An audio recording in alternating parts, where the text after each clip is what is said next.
ये आज हम पढ़ेंगे वॉच के बारे में। तो ये वॉच कितने प्रकार के हैं? 3 प्रकार के माने गए हैं वॉच।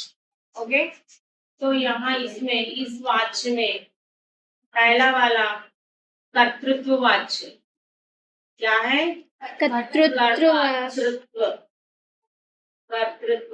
वॉच। दूसरा कर्म वॉच। क्या है ये दूसरा?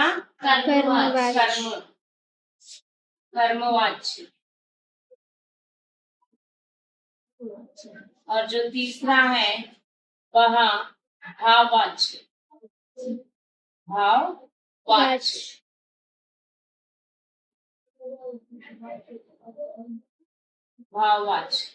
అంటే వాచ్ 3 రకాలుగా ఉన్నాయి అన్నమాట.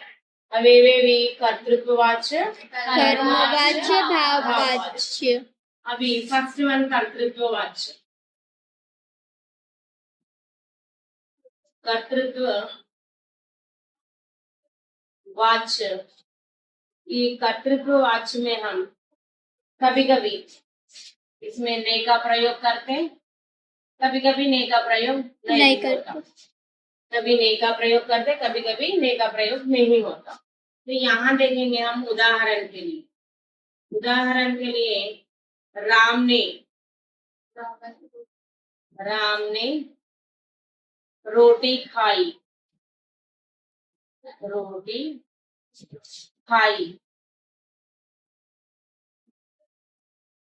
राम ने रोटी खाई. तो इसमें ने जो है वह आपका कर्तृत्ववाची कहलाए. नेक्स्ट इसमें सेकंड वन राम रोटी खाया.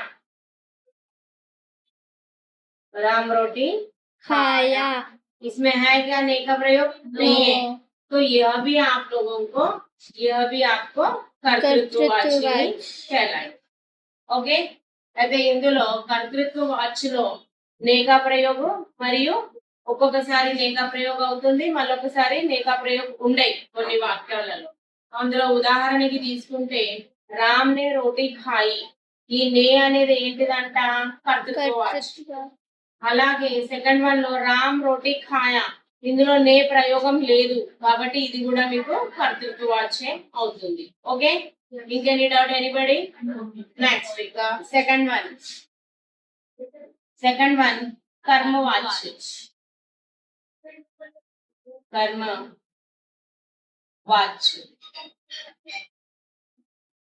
వాచ్ లో से का प्रयोग के द्वारा.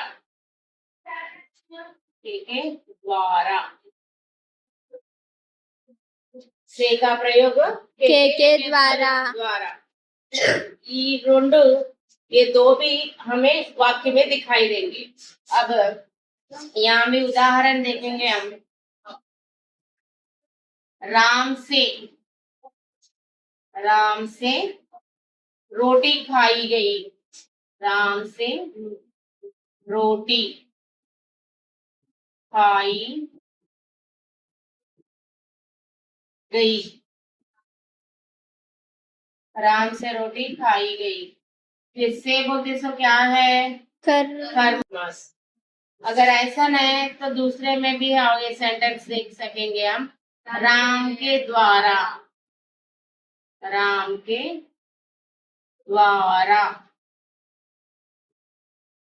रोटी खाई गई.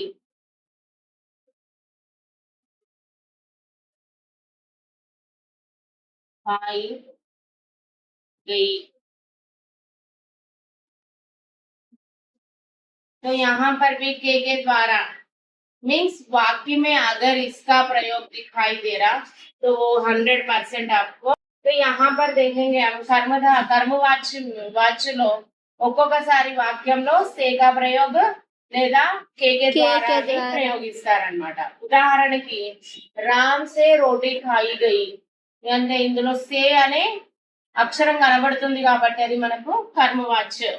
అలాగే రామ్ కే ద్వారా రోటీ ఖాయి గయి అంటే ఇక్కడ కేకే ద్వారా కనబడుతుంది మనకి ఈ వాక్యాల్లో, కాబట్టి ఇది కూడా నీకు కర్మవాచ్యం ఏ అవుతుంది. ఓకే, నెక్స్ట్ థర్డ్ వన్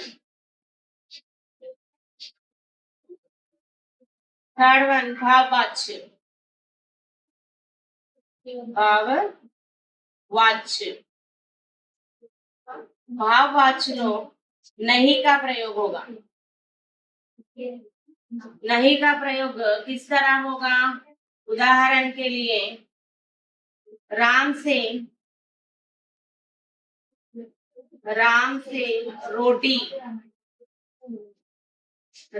रोटी खाया नहीं जाता. खाया नहीं जाता. इसमें ये नहीं बोलते सो नेगेटिव, यह भी आपको भाववाच्य ही कहलाएगा. అంటే భావవాచ్యలో నహి అనే ప్రయోగం ఉంటుంది అనమాట మనకు వాక్యంలో. ఒకవేళ అలాంటి వాక్యంలో మనకు నహిగా ప్రయోగం ఉంటే అది కూడా మీకు భావవాచ్యం అవుతుంది. రామ్ సే రోటీ ఖాయా నహీ జాతా. నహీ బోల్తే సో ఇది మనకు వాచ్య భావవాచ్యలో కనబడుతుంది కాబట్టి మనం భావవాచ్య అని చెప్పుకుంటాం అనమాట. तो यहाँ पर हमें जो कर्तृत्ववाच्य, कर्मवाच्य, भाववाच्य, इसको हम याद रखना है. कर्तृत्व में ने का प्रयोग आएगा, कभी कभी वाक्य में ने का प्रयोग नहीं आएगा. कर्तृत्व వాక్యంలో ఇచ్చిన వాక్యంలో ने का ప్రయోగం రావచ్చు, రాకపోవచ్చు. నెక్స్ట్ కర్మవాచ్యలో ఆ ఇచ్చిన వాక్యంలో से का प्रयोग होगा या नहीं तो के ద్వారా, అలాంటిది కర్మవాచ్య అవుతుంది అనమాట. ఒక కర్మవాచ్యలో మనకు సేకా ప్రయోగం ఇచ్చిన వాక్యంలో సే కూడా రావచ్చు, లేకపోతే కేకే ద్వారా రావచ్చు. ఈ రెండిట్లో ఏది ఒక్క వర్డ్ వచ్చినా గానీ అది మనకు కర్మవాచ్య అవుతుంది అనమాట. నెక్స్ట్ भाववाच्य लो नहीं का प्रयोग होगा. अगर दीसो वाक्य में हमें नहीं का प्रयोग दिखाई देगा तो वह भाववाच्य कहलाएगा. और इस तरह राम से रोटी खाया नहीं जाता. नहीं बोलता जो वाक्य दिया गया है उसमें टोटली नेगेटिव रहेगा. अगर उसमें नहीं रहा है तो वह अपन को भाववाच्य ही कहलाएगा. భావవాచ్యలో ఏంటి నెగటివ్ సెంటెన్స్ ఉంటుంది అనమాట. ఆ వాక్యంలో నెగటివ్ కనబడ్డది అనుకో నహి అని, అలాంటప్పుడు మీరు డెఫినెట్లీ అది భావవాచ్యే అనుకోవాలన్నమాట. ఉదాహరణకి రామ్ సే రోటీ ఖాయా నహీ జాతా, నెహి ఉంది ఆ వాక్యంలో కాబట్టి అది మనకు భావవాచ్య అని చాలా సింపుల్ గా కూడా మీరు గుర్తు పెట్టేసుకుని ఈ వాచ్ అనే వాటికి మీకు డెఫినెట్లీ 5 మార్క్స్ ఎక్కడికి పోవన్నమాట. Okay, done.